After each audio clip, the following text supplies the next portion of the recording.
So that's the question from the outside. The question from the inside is, even within Singapore, political leaders of all shades were asking themselves, is it viable for Singapore to be given political independence on its own? So from the Singapore Progressive Party, pro-British, moderate, English-educated party, to David Marshall, to Lim Yew Hock, to Lee Kuan Yew, without fail, they all agree that Singapore has no future as a country on its own. The only way Singapore is going to move politically forward is to be part of something bigger. And obviously, it has to be part of Malaya. So in 1955, you see, in all the electoral platforms, without fail, they will all be advocating that Singapore must return to Malaya. David Marshall was so confident. 1955, he said that Singapore will become part of Malaya in 2 years. Of course, it didn't happen, but that was the kind of commitment that all shades of political opinion in Singapore had.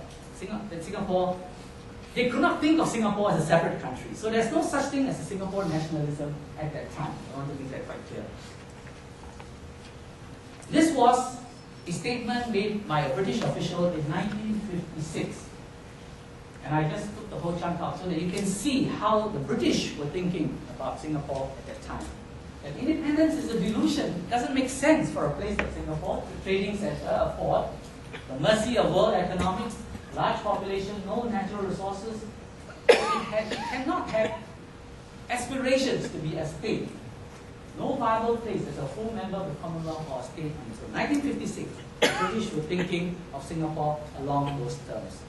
So here you can see, basically, Singapore was thought of as a little appendage. Sooner or later, it will have to be brought back to Malaysia, and that is the only way in which Singapore can progress politically. It cannot aspire and it cannot become a state on its own. The PAP, after they won the 1959 elections and formed government, pursued relentlessly the whole objective of merger with Malaya. Why were they so keen on merger with Malaya? Several reasons. Of course, the economic reasons are well known. Singapore needed a market. If Singapore were to industrialize, where will it sell its goods? Where will it draw its resources? Now, the common market was the solution, and the obvious common market for Singapore was the Malayan Peninsula. But there were also very compelling political reasons. Lee Kuan Yew knew, ever the realist, he knew that the British would never agree to any sort of political advancement for Singapore unless Singapore became part of Malaya. So independence for Singapore from colonial rule could only be achieved through merger with Malaya. If the British were to give independence, then Lee Kuan Yew knew he would be able to weaken his pro-communist and his communist rivals. You see, the logic was very simple. Communist elements, the left, were arguing that Singapore was still a colony so far away from independence, and unless imperialism was removed, unless the British were told to go, and Singapore would never progress. So this was a very compelling argument, and this would weaken the ground for people like Lee Kuan Yew, who wanted to work with the British. But he knew that his position would be untenable for as long as the British stayed, and there were no indications that Singapore could progress with independence. So, promise of independence would therefore weaken the communist ground. But promise of independence would only come if merger was a possibility. So there was a struggle within the PAP. The story, I think, again, is well known. It was split in 1961. There was a formation of the Barisan Socialist, left members of the PAP who disagreed fundamentally with Lee Kuan Yew's approach to merger. So Lee Kuan Yew, therefore, now needed merger for his own political survival. It was not just a question of getting independence for Singapore now, because his own position as Prime Minister, as leader of the PAP, was now under threat because his government had all of a sudden lost half of its seats in parliament because of the split to the Barisan Socialists. And at one stage, because of crossovers and the death of one MP, the PAP was actually a minority government in the Legislative Council. So it was a very real threat to Lee Kuan Yew at that time. He was on the verge of losing power in Singapore, and his own political survival was at stake. The only way he could be saved was if he could marshal Singapore into Malaya.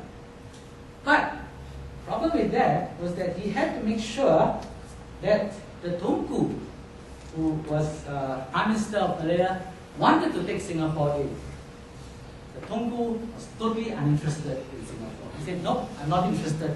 Don't talk to me about merger." He was opposed to any straight talk of merger. I want to make clear this.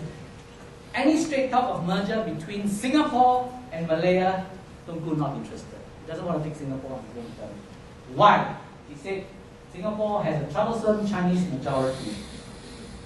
It's not only the Chinese population, which we all know, he's concerned about, because if there were 1.5 million Chinese going into Malaya, you would upset the arithmetic.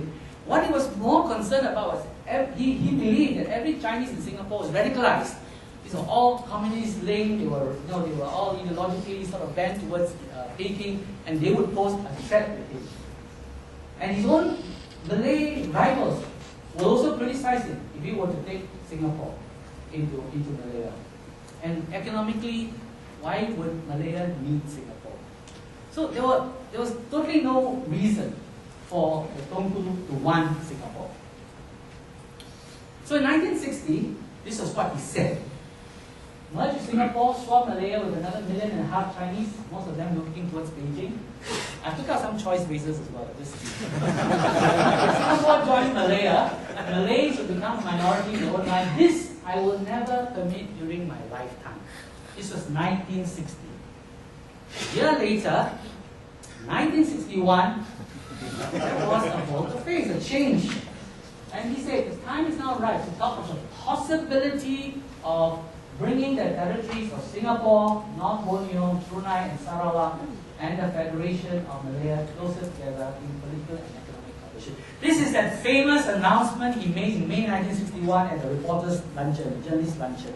And this, a lot of people, most historians claim, was the start of the formation of Malaysia. I argue that this is not the start, because here he was still hedging. Why do I say that? Analyze this.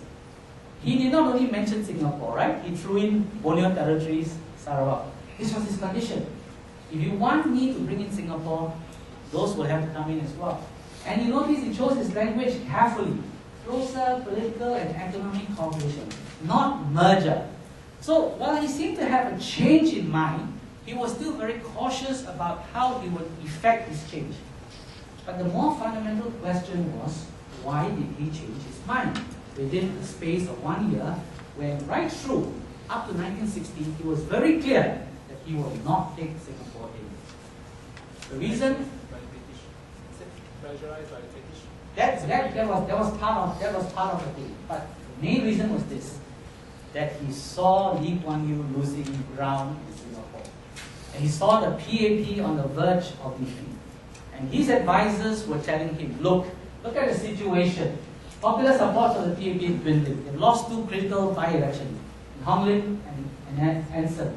If you do not act now, the communists are going to take over through the Barisan Socialists, and then you're going to have a Cuba in your backyard. And the Americans, you're going to have a Cuba in your backyard.